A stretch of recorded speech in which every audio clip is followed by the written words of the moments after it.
This man was still alive on day 17, his face buried under a swarm of bees, being eaten alive from the inside out, and it was all perfectly legal. Quick warning, the brutality here ramps up steadily from number 10 to number 1, from creepy all the way to literal hell on earth. Number 10, the Rat Dungeon. If you lived in medieval London, you'd definitely have heard of it. A punishment that made even the most hardened criminals shake in their boots. It was a cell buried deep beneath the Tower of London, where prisoners were chained up tight and locked in pitch-black darkness. But the dark and the loneliness weren't even the worst part.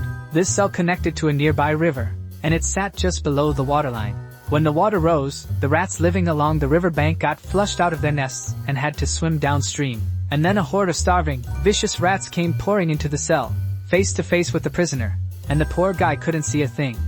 He could only hear the soft, scratchy patter of little feet creeping closer and closer. Within minutes, those sounds were coming from every direction. Hundreds of rats closed in and started taking tiny bites out of the prisoner's body, and there was absolutely nothing he could do about it.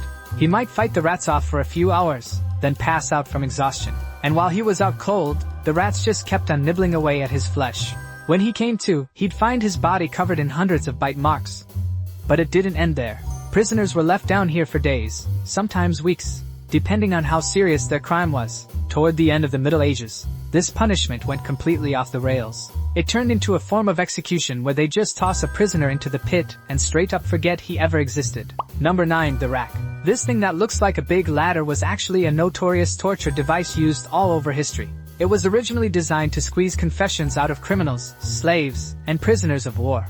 It looks like a big ladder, except instead of fixed rungs, they spin like rollers. When a prisoner was strapped onto the rack, his wrists and ankles were tied to a pulley system with a ratchet. Two legal officials would slowly crank the ropes tighter, lock the ratchet in place, and pile ever more pressure onto his shoulders, hips, knees and elbows with every single turn. All of it just to get a confession. But here's the thing, the truth often wasn't accepted, so prisoners would start saying anything they thought the officials wanted to hear. Sometimes that actually worked and the prisoner was released. Other times, they got tortured extra for lying. By the time a torture session was over, prisoners were usually left with dislocated joints, some completely paralyzed. In 1546, in England, a 25-year-old woman named Anne Askew was tortured for hours on this horrifying rack. Her whole body was paralyzed before they burned her alive at the stake, all because she read and memorized the Bible and shared it privately with a small group of women.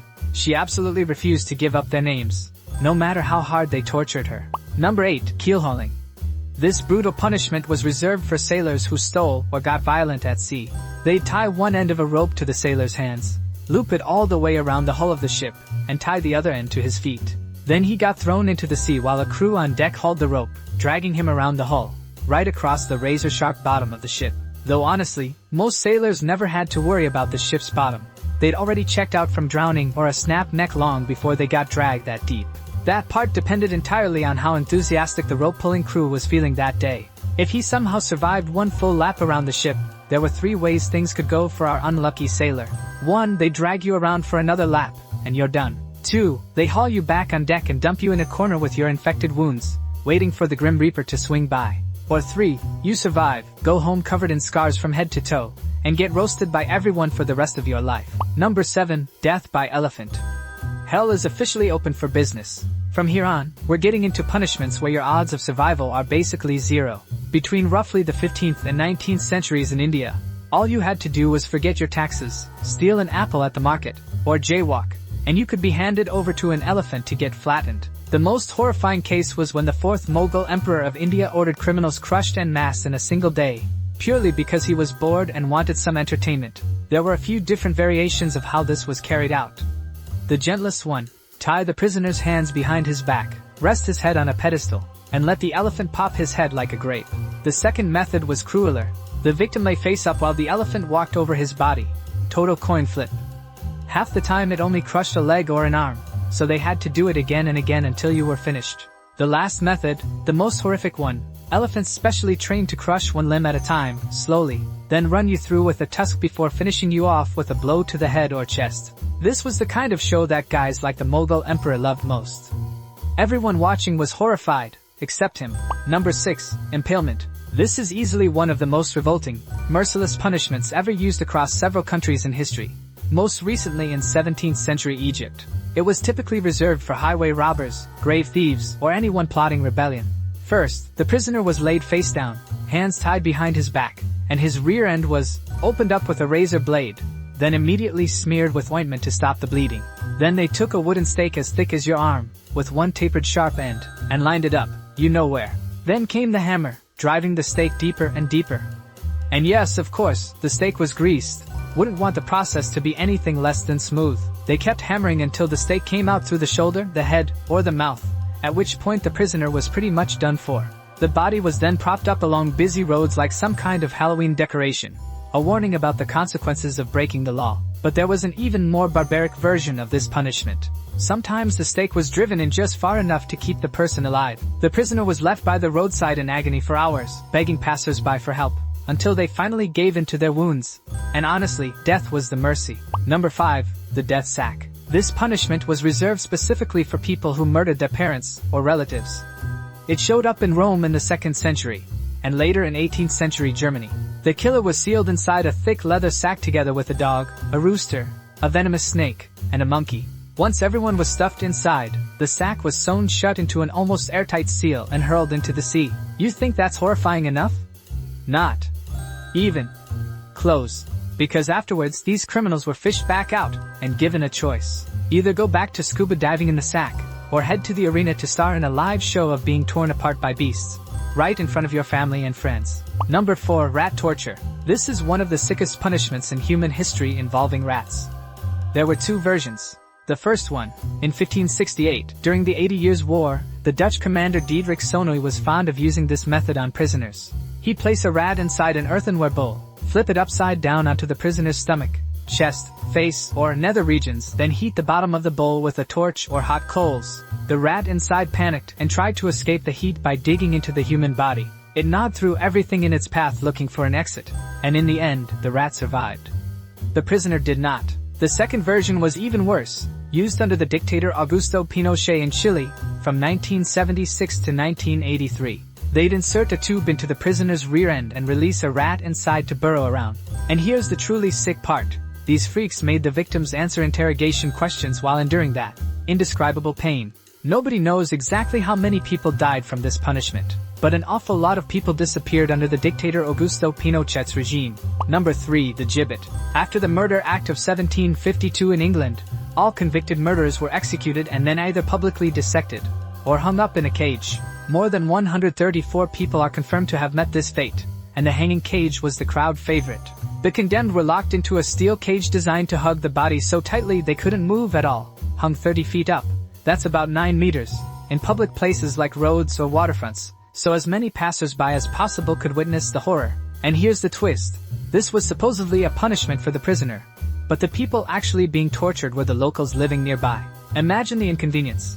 Listening to dying men beg for help every day while being able to do absolutely nothing. When the criminals finally croaked in their cages, the bodies were just left there, rotting for years on end, and the stench of decay was so overwhelming the locals couldn't sleep. Records even claim some bodies stayed hanging in their cages for over 20 years, until some government official finally remembered they should probably take them down. Number 2. Scaphism. This punishment was used by the ancient Persian Empire on convicted murderers. First, the criminal was tied down flat on his back inside a boat with 4 holes cut in it, so his arms and legs stuck out and touched the water. Before that, he'd been force-fed massive amounts of milk and honey until his stomach bloated. Then his entire body was slathered in milk and honey. Once all the steps were done, the boat was pushed out to the middle of the lake. He lay baking under the blazing sun, but the sun was just the opening act. The reason they were force-fed milk and honey wasn't some humane last meal. It's that the combination causes severe diarrhea. The waste mixing with sweet honey attracted rats, insects, bees, flies, and every other creature living near the lake, all coming to torment the prisoner through the night. And the moment the sun rose, the person in the boat was fed another giant meal of milk and honey, plus a fresh coat of honey on top.